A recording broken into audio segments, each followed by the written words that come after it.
বলছি একটা কথা জিজ্ঞেস করব? হ্যাঁ করো। আপনি বিয়ে করেছেন? না না, বোনের বিয়ে না দিয়ে আমি বিয়ে করবো কিভাবে?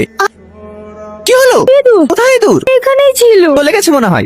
হ্যাঁ, একটা কথা বলবো? হ্যাঁ বলো। তোমার গার্লফ্রেন্ড আছে? না না, বেশিরভাগ সময় বিদেশে পড়ে থাকি। আমি গার্লফ্রেন্ড কোথায় পাবো?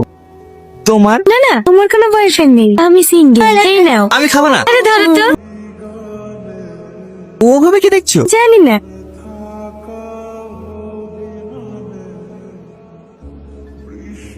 এই যে শুনছেন? Hello hello, Tony Tony.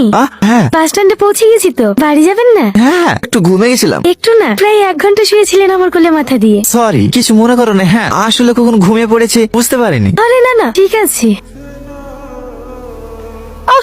আরে আরে লাগলো। ইস, দেখো দিনি, এখানে তো হয় না। না না, ঠিক আছে, পায়ে হাত দিন না। সবসময় আগাবাকি ওকে বলে আমি দিতাম। তাই তাহলে আর একবার উঠি। দেন, টাকা দেন। হ্যাঁ হ্যাঁ। এলেন কিসের টাকা? ভাড়া। আপনজনের সাথে কেউ আবার টাকা নেয় নাকি? মানে? কিছু না, তুমি বাড়ি যাবে না? হ্যাঁ, এখান থেকে টোটো ধরে নেবো, আসছি। শোনো না, হ্যাঁ বলেন। তোমার নাম্বারটা। দেন, মোবাইলটা দেন। এখন ফোন করেন না, মোবাইলে চার্জ নেই, আসছি। সালমা।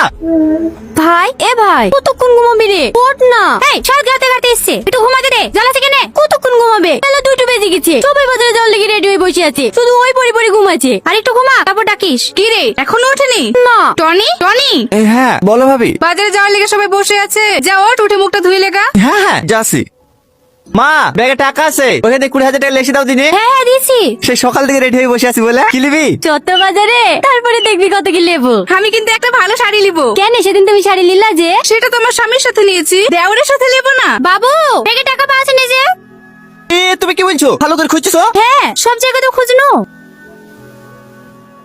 এখানে তো টাকা ছিল, কেউ বের করেনি তো? না না, তোর ব্যাগে তো হাত দেয়নি, আমি তো সকাশে তুলে ধুইছো না। কি করে হয়? আর মানে মেয়েটা কি আমার টাকাগুলো চুরি করলিস?